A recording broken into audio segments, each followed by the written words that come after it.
আশ্বিন বা কার্তিক মাসে এই ফুল ফল আসে। সো হ্যালো এভরিওয়ান, আসসালামু আলাইকুম। তো আজকে কিন্তু আমরা চলে এসেছি যশোর জেলার শাসা থানার গোগা ইউনিয়নের আমলাই গ্রামে। কেননা এই গ্রামে কিন্তু চাষ করা হচ্ছে এক ভিন্নধর্মী ফল, পানি সিঙ্গারা। তো নাম শুনলে কিন্তু অনেকে ভাবে যে এটা কিভাবে চাষ করে, মাঠে কিভাবে জন্মায়। তো সেটা কিন্তু আপনাদেরকে আজকে দেখাতে নিয়ে এসেছি। তো ভিডিওটি দেখতে থাকুন। তো আপনারা কিন্তু দেখতে পাচ্ছেন আমার পেছনে পুরো মাঠ জুড়ে কিন্তু এই পানি সিঙ্গারা চাষ হচ্ছে। এটা দেখতে অনেকটা কিন্তু তিন কোনা সিঙ্গারার মতো হলেও এর স্বাদ বা ব্যবহার কিন্তু পুরোই ভিন্ন।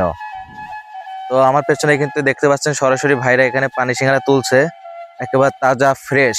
তো এখন কিন্তু দেখতে পাচ্ছেন আমার হাতে একটি পানি সিঙ্গারা গাছ।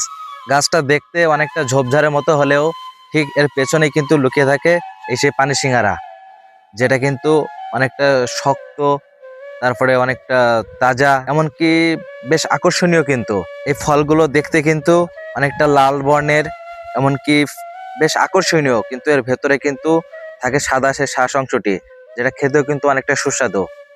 তো কে কে এই সিঙ্গারাগুলো এর আগে সরাসরি ক্ষেত থেকে এসে দেখেছেন অবশ্যই কিন্তু কমেন্ট করবেন। এটা আমাদের ক্ষেত, আমার আব্বুরা তুলছে, তাই আমি দেখতে আইছি। তো ভাই, আপনি এই পানি সিঙ্গারা কতদিন ধরে চাষ করছেন, এমনকি এর ফলন কেমন হয়? আমি এই 6 বছর ধরে চাষ করছি এই জিনিসটা। দেখা যাচ্ছে একটা গাছের থেকে 4টে বা 5টা, আজকে যেটা থুই গেলাম, এক সপ্তাহ পরেও আবার 4টে 5টা, পরে এইভাবে দেখা যায় 2-2.5 মাস ভাঙবো, 4টে 5টা করে এই গাছে ফলন দেবে। একটা ফলনও নষ্ট হয় না, যে কটা আল্লাহর রহমতে দেবে ওই কটাই ওইভাবে থেকে যাবে, ওর দিনের দিন বাড়বে, আর আমরা এইভাবে ভাঙতে থাকবো।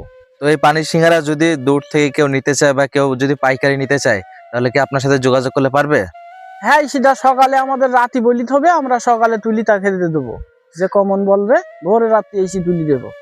তো এই পানি সিঙ্গারা যদি কারোর প্রয়োজন হয়, কেউ যদি বা ক্ষেত থেকে এসে দেখে সরাসরি নিতে চান, অবশ্যই কিন্তু ভাইয়ের কাছ থেকে নিতে পারবেন। এই পানি সিঙ্গারা চাষের পদ্ধতিটা কি, মানে কিভাবে চাষ করেন?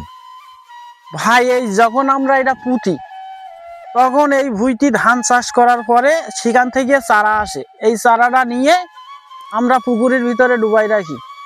ডুবানির পরে ওখানের থেকে এই চারাটা আমরা সুন্দর করে বড় করে নেই।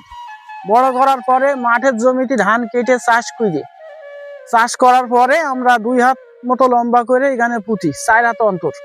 পুঁতার পরে দেখা যাচ্ছে আস্তে আস্তে সার মাটি দিয়ে গাছ আমরা আবার বড় করি।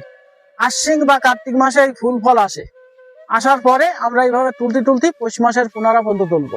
যারা এর আগে পানি সিঙ্গারা চাষ সরাসরি দেখেনি, তাদের জন্য কিন্তু আজকের ভিডিওটা কেমন হয়েছে অবশ্যই কিন্তু কমেন্টে জানাবেন।